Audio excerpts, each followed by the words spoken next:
It's Monday morning and we're in Dubai. We got here about 9:30 or so last night. We've got a 14-hour layover here, and the airlines actually supplied us with a hotel room. We had dinner in the hotel last night and just finished breakfast now. We're going to be taking off in another 45 minutes or so back to the airport. Then we'll finish the rest of this flight to Entebbe. We left home about 9 o'clock on Saturday, which is a couple days ago or something. We're 11 hours ahead time-wise here, and I can't even begin to figure out how that all works right now. But anyway, we left home about 9 a.m. Saturday and drove to San Francisco. Diane has a friend, Ed, there, who lives just 5 minutes from the airport. He was good enough to not only let us park our car there, but he took us over and dropped us off and brought our car back to his house. We had an unusual number of traffic slowdowns between home and San Francisco.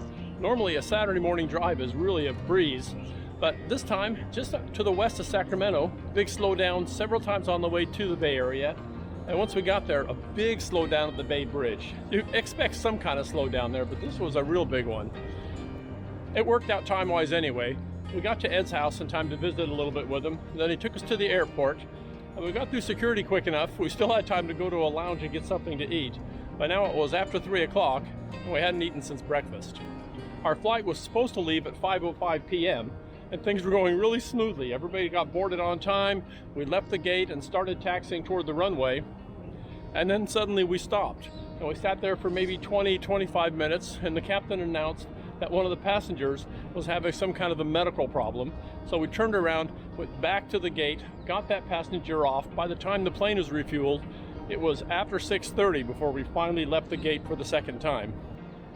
Well, we did finally get in the air, and normally when Diane and I fly, we get seats right across one of the aisles from each other, and we did the same this time. Now in this plane, there are 3 seats on the right, 4 in the middle, and 3 on the left. Diane was lucky enough to be in the center row, and all 3 seats next to her were empty. So I went ahead and moved over on the far seat, and she was able to stretch out on the other 3 and had a really good sleep on the way here.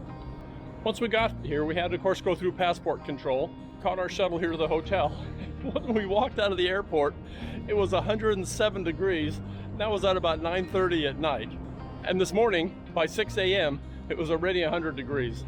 This pool area here is really beautiful.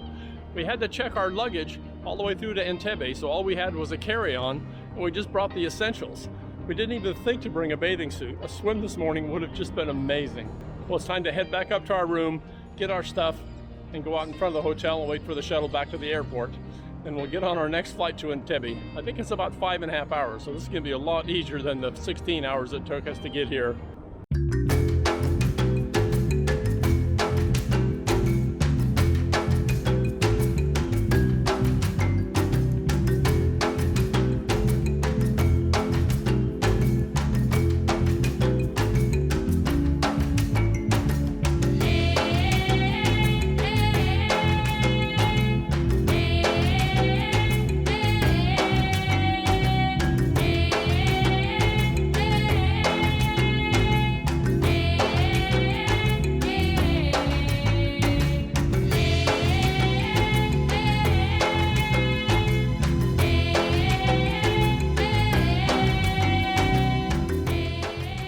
It's Tuesday morning and we're in Entebbe.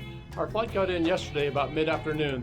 Boy, I'll tell you, after that long flight to Dubai, this last 4.5 hours seemed really easy. It took us quite a while to get through the airport. Once we finally got up to the immigration window, they had some kind of equipment malfunction, and it took them about an hour or so to get that sorted out before they sent us off to baggage claim. Our friends Jerry and Dave were on a later flight. They came in about an hour after us, and they walked into the room shortly after we found our luggage. At this point, we kind of felt like we were home free, but we still had to go through the x-ray machines to get us out of the airport.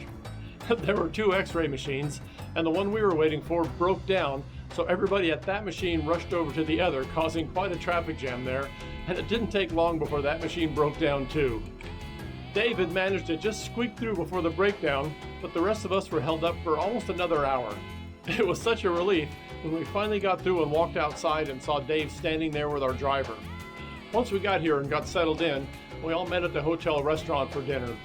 Well, it's time to walk the few steps across the garden to breakfast, and we'll talk about what's coming up next time I see you.